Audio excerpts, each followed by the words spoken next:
Good evening मेरे प्यारे दोस्तों, आपका हमारी क्लास में हार्दिक स्वागत है। तो आज का हमारा टॉपिक है संज्ञा।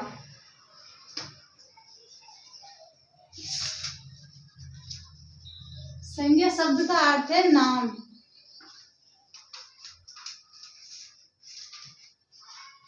अर्थ है नाम।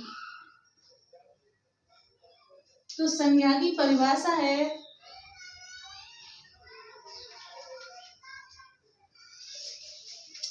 किसी वस्तु, स्थान, प्राणी या भाग के नाम को संज्ञा कहते हैं। किसी व्यक्ति या वस्तु, स्थान, प्राणी आदि के नाम को संज्ञा कहते हैं।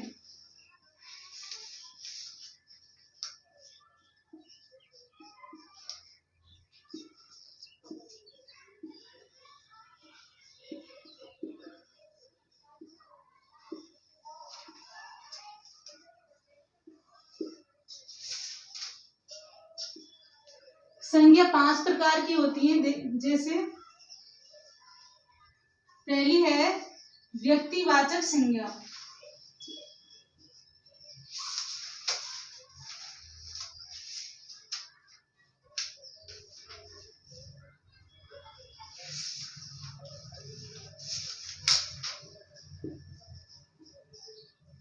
दूसरी है जातिवाचक संज्ञा।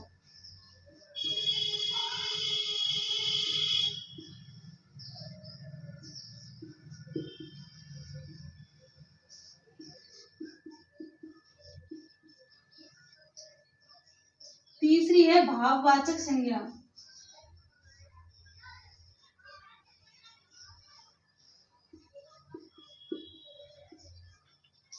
चौथी है समूहवाचक संज्ञा।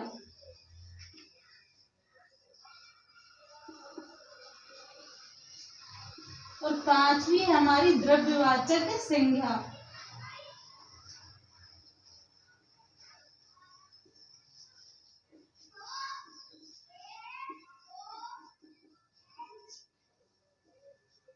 संज्ञा 5 प्रकार की होती है, जिनमें सबसे पहले व्यक्तिवाचक संज्ञा। तो व्यक्तिवाचक संज्ञा में क्या होता है, जैसे कोई व्यक्ति का नाम, जैसे राम। राम क्या है? एक व्यक्ति।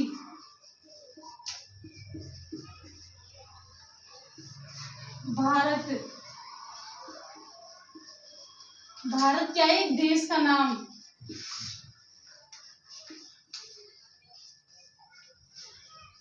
उत्तर, उत्तर क्या है? एक दिशा का नाम।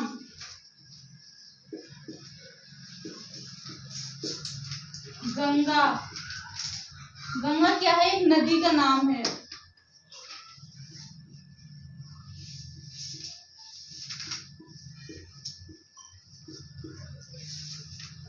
सोमवार,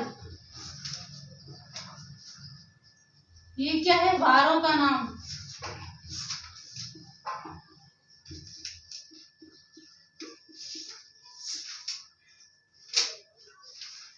तो किसी वस्तु, व्यक्ति, स्थान या प्राणी के नाम को संज्ञा कहते हैं। तो राम यहाँ पे क्या है? एक व्यक्ति। भारत एक देश है। उत्तर एक दिशा है। गंगा एक नदी का नाम है। सोमवार एक वारों का नाम है। जो किसी एक व्यक्ति या एक व्यक्ति का बोध कराते हो, उन्हें व्यक्तिवाचक संज्ञा कहते हैं। दूसरा है जातिवाचक संज्ञा। जैसे लड़का, लड़का, नदी, पर्वत,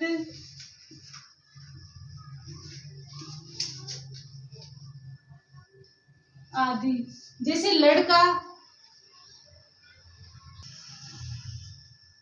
पर्वत, पशु, पक्षी,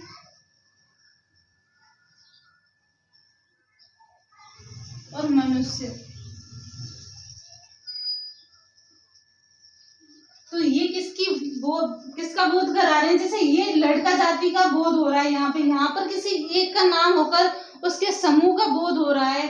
जहाँ किसी एक व्यक्ति का बोध ना होकर भी समूह का बोध होता है, वहां जातिवाचक संज्ञा कहते हैं। जैसे यहाँ किसी एक नदी का नाम नहीं होकर बहुत सारी नदियों का बोध हो रहा है यहाँ पर। जैसे किसी एक पर्वत का नाम ना होकर बहुत सारे पर्वतों का अनुभव हो रहा है, तो यहाँ पर क्या है? जातिवाचक संज्ञा। यहाँ पर जैसे कोई भी यदि एक पशु का नाम होता तो ये होती व्यक्तिवाचक संज्ञा। तो यहाँ पर किसी भी पशु का नाम ना होकर खाली पशु है, तो ये पशु जाति का बोध करा रहा है। तीसरी है हमारी भाववाचक संज्ञा। तो भाववाचक संज्ञा में जैसे बुढ़ापा,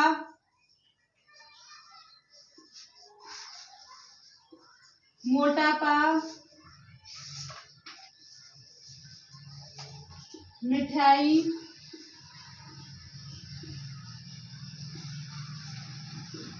लंबाई आदि। जिन वाक्यों में क्या है कि वहां पर किसी गुण, धर्म, दोष, भाव आदि का बोध होता है, उन्हें भाववाचक संज्ञा कहते हैं। जैसे बुढ़ापा, तो ये क्या है? ये हमारा एक भाव है कि बुढ़ापा मतलब हम एक बार सोच रहे हैं, अभी हम बूढ़े नहीं है फिर भी हम अनुभव ले रहे हैं। जैसे बुढ़ापा, मोटापा, मिठाइयाँ। जैसे अभी हम यहाँ पर बैठे, हमारे मन में दिमाग में ख्याल आया कि जैसे मिठाई, तो मिठाई शब्द का नाम सुनते ही हमारे मन में ख्याल हो कि मिठाई कैसी होती है? मीठी। तो ये हमारे मन का भाव है। लंबाई आदि, ये सभी किसका बोध करा रहे हैं? भाववाचक संज्ञा का। अगली है हमारी समूहवाचक संज्ञा। जैसे सभा, पंचायत,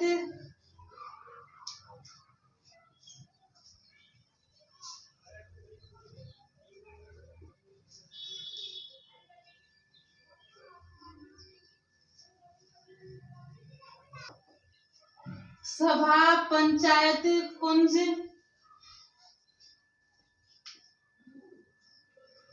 गुच्छा, भीड़ और दल आदि। जैसे समूहवाचक संज्ञा किसे कहते हैं? जहां समूह का बोध हो रहा हो। जैसे सभा, तो सभा में क्या है? किसी मतलब बहुत सारे व्यक्ति मिलकर के सभा करते हैं, तो वो क्या है कि समूह का, उसमें समूह का बोध हो रहा है। जैसे कुंज, गुच्छा, गुच्छे में आ जाएगा जैसे अंगूर का गुच्छा, केले का गुच्छा आदि।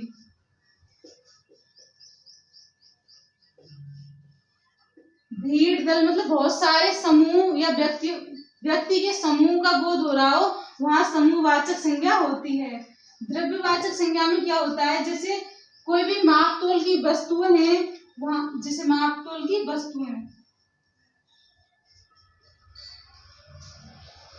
जैसे तेल, घी, दूध, गेहूं, चीनी आदि।